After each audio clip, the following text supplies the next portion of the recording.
mynews.studio.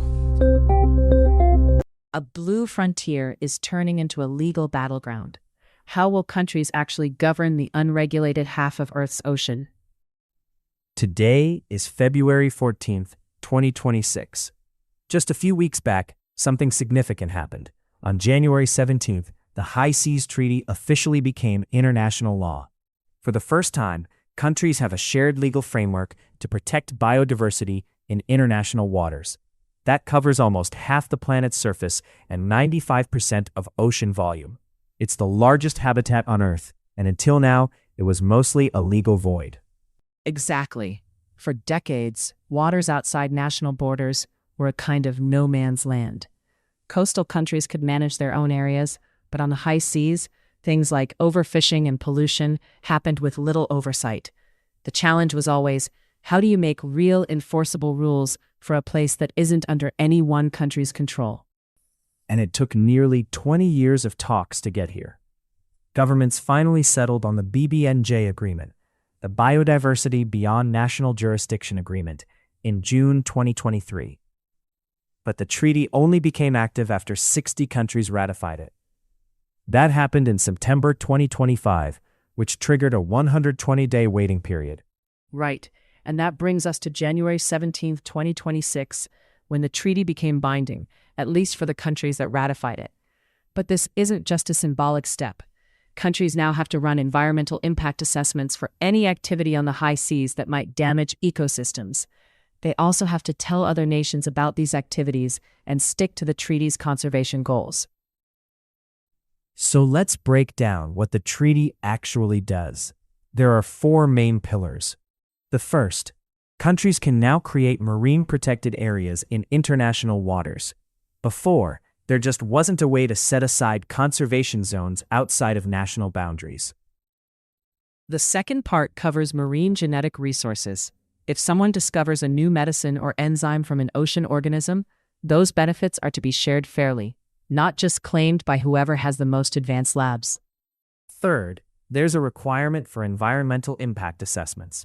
Any fishing, shipping, or mining planned for the high seas must be evaluated for possible harm to these fragile ecosystems. And fourth, the treaty emphasizes capacity building and technology transfer. The idea is to help developing countries take part in research and conservation, so both responsibilities and benefits are more evenly distributed. But here's the catch. How do you enforce all this? The high seas make up 2/3 of the world's marine area. No single agency, or even a coalition, can patrol all of it. This is where transparency and technology get involved. Groups like Global Fishing Watch can now provide real-time data on what's happening out at sea. Activities that used to be invisible can now be tracked. Countries are required to share data, which builds a global observation network. But honestly, enforcement still depends on political will. There isn't a global ocean police. The treaty's effectiveness really depends on countries keeping each other in check. The first conference of the parties will happen before January 17th, 2027. That's when we'll see the compliance rules and what happens if a country steps out of line. Now, about the fishing and resource industries, will there be sudden changes? Some impacts will be felt right away, especially as new marine protected areas are declared. Fishing fleets may have to change routes, shipping paths might shift, and certain regions could be closed to seabed mining. But the treaty isn't about shutting everything down.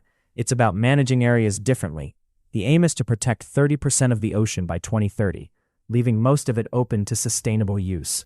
For developing countries that depend on fishing, there are safeguards in the treaty. Capacity building and technology transfer help make sure these nations aren't left to bear the cost alone. All industries will need to adapt, and even banks are starting to watch which zones might become restricted.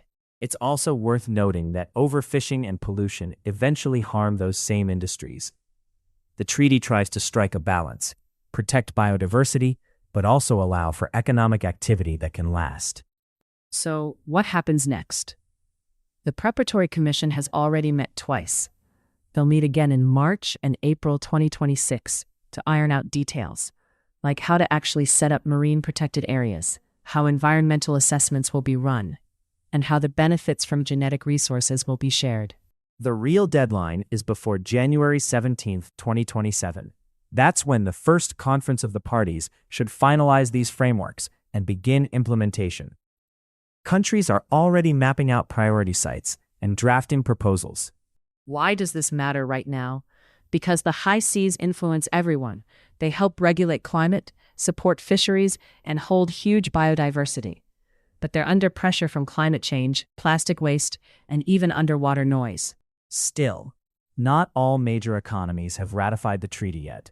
The US signed in 2023, but the Senate hasn't approved it. India agreed in 2024, but is still working on national laws. The UK started ratification in 2025, but Parliament hasn't finished the process. Even so, experts tend to be optimistic. Treaties usually take time to get full participation. Sometimes countries wait to see how things play out, then join when the benefits are clearer. Ultimately, the High Seas Treaty is more than legal wording. It's about recognizing the ocean as a shared responsibility. For the first time, there are tools to manage nearly half of the planet as a common heritage. The next year will be crucial. Whether the treaty works will depend on how it's implemented, enforced, and whether countries are really willing to back it up. What happens now will shape the future of the oceans, and in many ways, the planet itself. Thanks for joining us as we look at how ocean governance is finally starting to match today's realities.